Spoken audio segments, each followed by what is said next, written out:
UATV is online and we have a guest here. All our guests are interesting, but today we have a special guest, Mariana Budjeryn, a senior research associate with the project on managing the atom MTA at the Harvard Kennedy School's Belfer Center, a fellow at Harvard's Davis Center for Russian Studies and Russian and Eurasian Studies, and as a visiting professor of Tufts University and Peace Research Institute. Oh my God. Oh my God, Mariana. Hello. How did Well, you hi. manage Thank all you so these much for things? inviting me. Yeah. Well, yeah, let's start. I have a lot of questions, but first, Webb says that the atomic voices, is that called, the seminars, from marginalized voices and perspective in the nuclear field. Marginalized voice in the nuclear field. What is that, after all? Well, nuclear studies, as many of the sort of hardcore security studies, have been generally dominated by, certain narratives, certain people. Right. A lot of them have been traditionally, Western, white, male sort of types. And, as we're all re-examining the voices and the participation in our social and political life and enfranchisement in the many areas of life.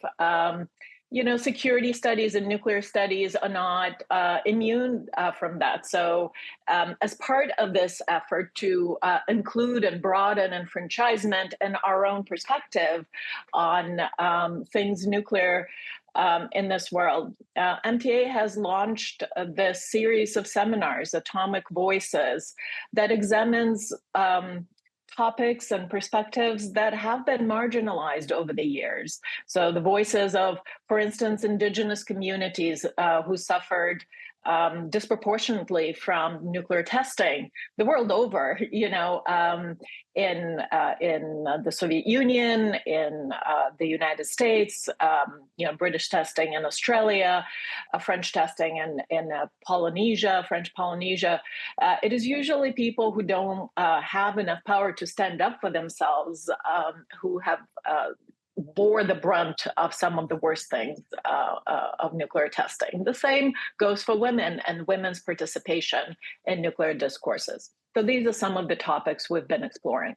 Very. Sounds amazing. And I mean, yeah, well, my second question is actually, Rafael Grossi, after one of his visits to ZNPP, Zaporozhye nuclear power plant, was asked if he saw Russian mines there.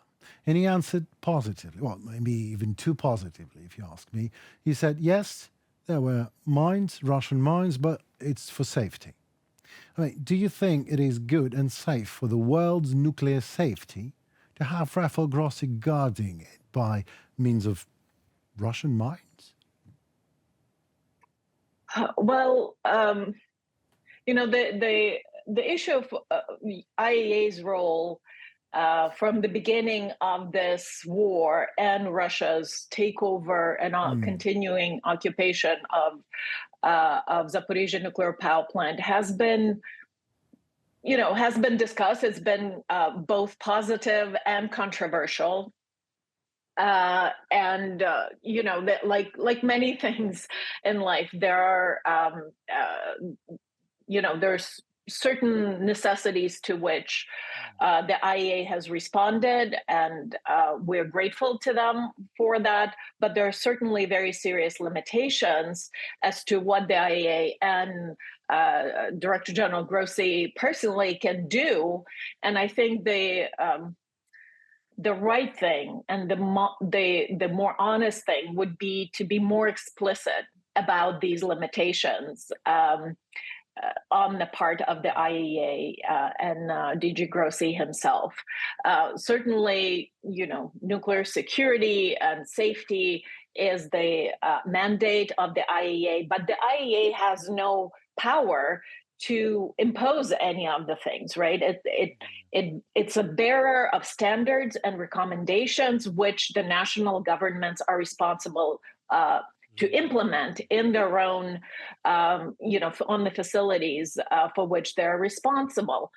So for the IEA to claim that, its mission there is going to ensure safety of the Zaporizhzhia nuclear power plant is a little bit dishonest. There are 4 people continuously present since September 2022 at Zaporizhzhia. The best they can do is just to be present there and to report some things that they are shown by their Russian minders and their Russian translators. And to be very explicit about the things that they haven't been shown Absolutely. and the things that they're not allowed to see Mm. and view, and about the limitations as to actually what they can do. So I think the presence overall is a positive thing. They just need to be a little bit more honest and maybe more modest about the things they're claiming to accomplish. Well, count me in. I agree with you, absolutely. Um, I'm going to ask this question anyway. Do you believe Putin will go nuclear, Mariana? I'm going to be honest and answer I don't know. I think the risk of nuclear use Mm. is always present as long as there are nuclear weapons in the world. And the way we think about the risk, and we have to keep in mind that the risk is the probability of use Right. multiplied by consequences. So the risk of nuclear weapons use is always huge just because the consequences are very big. Even if the probability of their use might be smaller. So we call these low probability, high consequence events, and they're inherently very risky. Now, the fact remains that the risk of nuclear use since the beginning of Russian invasion of Ukraine has gone up and has probably been more elevated than ever in history, probably even more than during the Cuban Missile Crisis of 1962. The risk, I think, is aggravated by the fact that Russia is, as a nuclear state, is waging a war against Ukraine, a non-nuclear state. So Ukraine does not have nuclear deterrence of its own as a means to constrain Russia from using nuclear weapons, nor does it benefit from extended deterrence by an ally. For instance, the way the NATO allies, such as Poland or Baltic republics, benefit from extended nuclear deterrence of the United States as NATO member states. So this war is transpiring in the so-called deterrence vacuum. So what is there to dissuade Russia from using nuclear weapons should it choose to? Well, we know that Western states, in particular the United States, have threatened or at least communicated that there would be very serious consequences, possibly a conventional response against Russian military targets on the Ukraine sovereign territory occupied by Russia. We don't know that for sure, but the report seems to corroborate those kind of communication. That means that the United States has perhaps extended a limited conventional deterrence for this particular scenario to Ukraine. We also know that China and India have communicated to the Russian leadership, their signs of displeasure at the prospects of Russia's using nuclear weapons. So perhaps those two things combined perform the function of a constraining factor for the Russian leadership and their consideration of nuclear weapon use. But the fact remains that, Russia does have these weapons. Exactly. And exactly. Russian leadership, could at any minute decide if it serves their political purposes to use these weapons in Ukraine. Well, it certainly suits the political purposes. There's this blackmailing of the West. That's what they're trading the fact that they can use these weapons. So my question is, should there be any reaction of NATO? And in case you think there should be any reaction of NATO to that, what kind of reaction should be?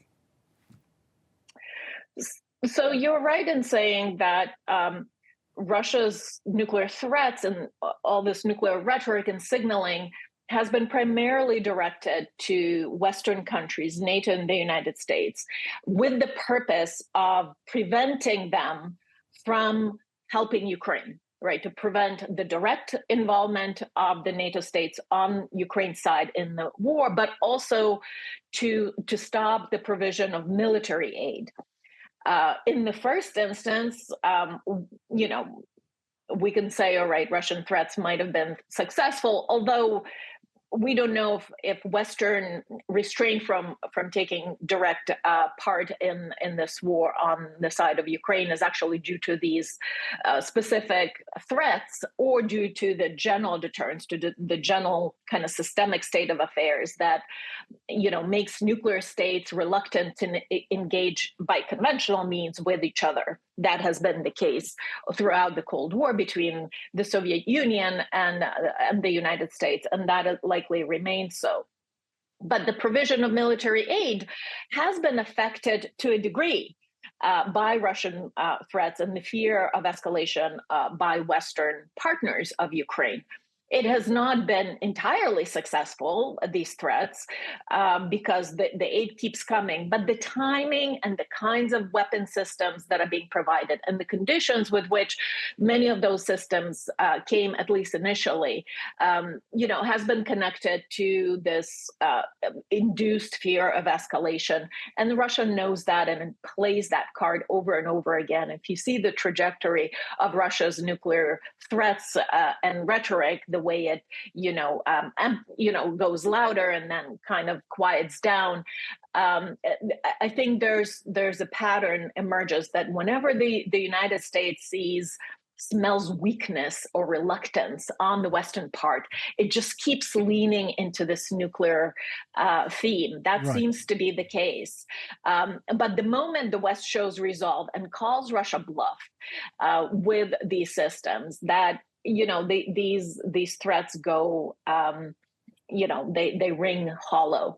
So I think this is what the West can do. It is correct in taking care, in minding the risks of escalation. You can't discount it altogether. But the best way to prevent any future nuclear threats or ongoing nuclear threats is Mm. really to help Ukraine win without getting directly involved in the conflict, without perhaps putting boots on the ground. That could be, a very strong red line. But the fact remains is that there's a lot more that the West and NATO can still do short of actually putting boots on the ground. There's a lot more weapons that could be provided, a lot more training and so forth. Well, again, I agree with you. And in terms of this fears of escalation, Ukraine was obviously, if you ask me, pushed to its nuclear disarmament by that part of the Western political environment, which is always afraid of escalation. They were afraid back then in terms of Ukrainian nuclear weapons and are afraid now of any escalation with dictator Putin. So pathetic then and pathetic now, if you ask me. Well, don't get me wrong. I'm not taking any burden of responsibility of Ukrainians' political shoulders. I just want to ask you, Mariana, as the author of the book Inheriting the Bomb, The Collapse of the USSR and the Nuclear Disarmament of Ukraine, was the nuclear disarmament of Ukraine a mistake of Ukraine and Western allies, after all? The short answer is no, not in my opinion. This was the right decision to make for Ukraine under the circumstances. I understand that. My research also found that, Ukrainian leaders at the time, they were not stupid, they were not naive, and they were not, they did not betray Ukraine's interests.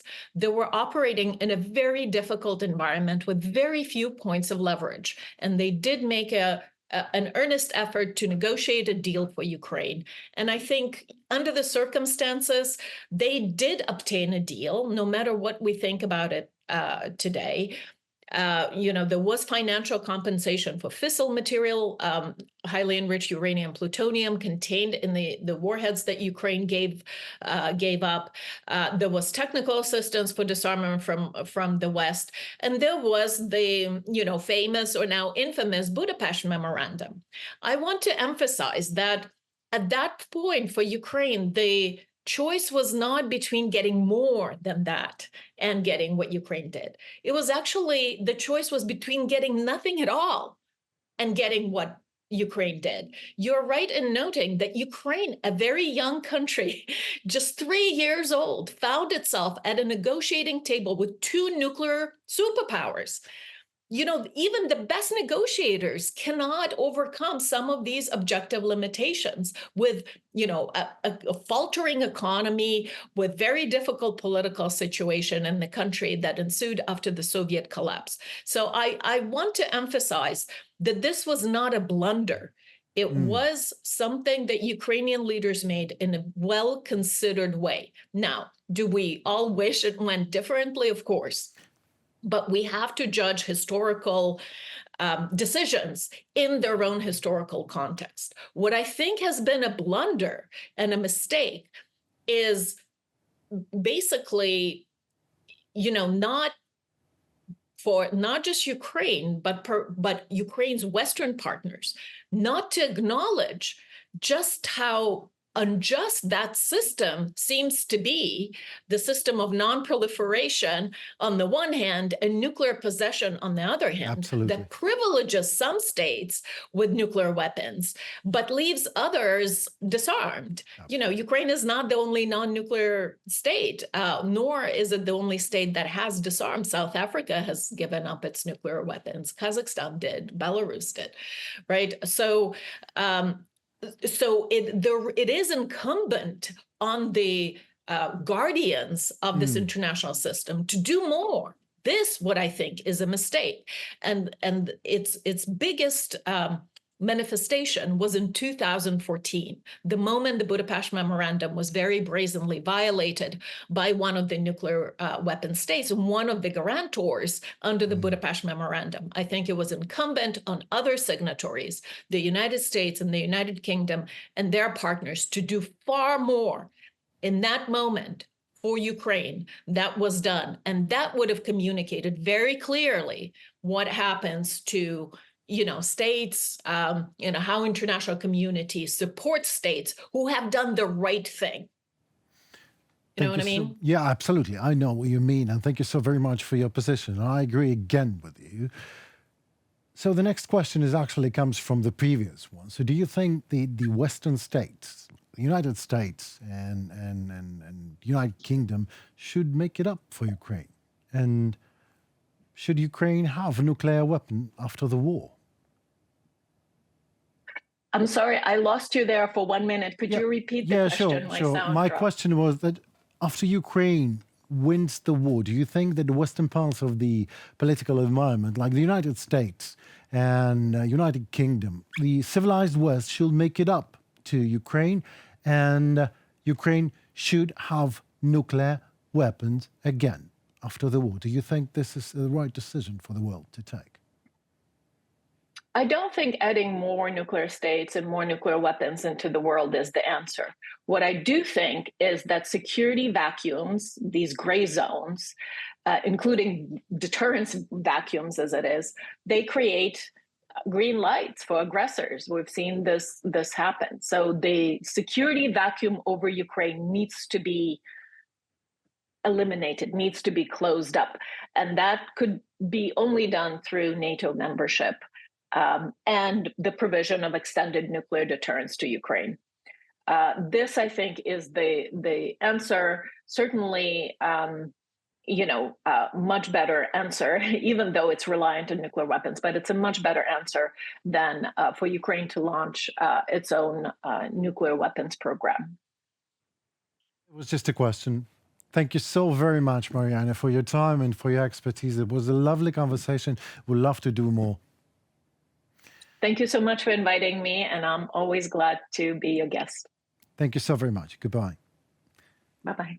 It was Mariana Budjeryn with us at UATV studio. The Harvard Kennedy School Belfer Center affiliate was here right in this very studio. Can you believe in that? Breaking hard truth, to use the terms for our audience. Stay safe and tune for more.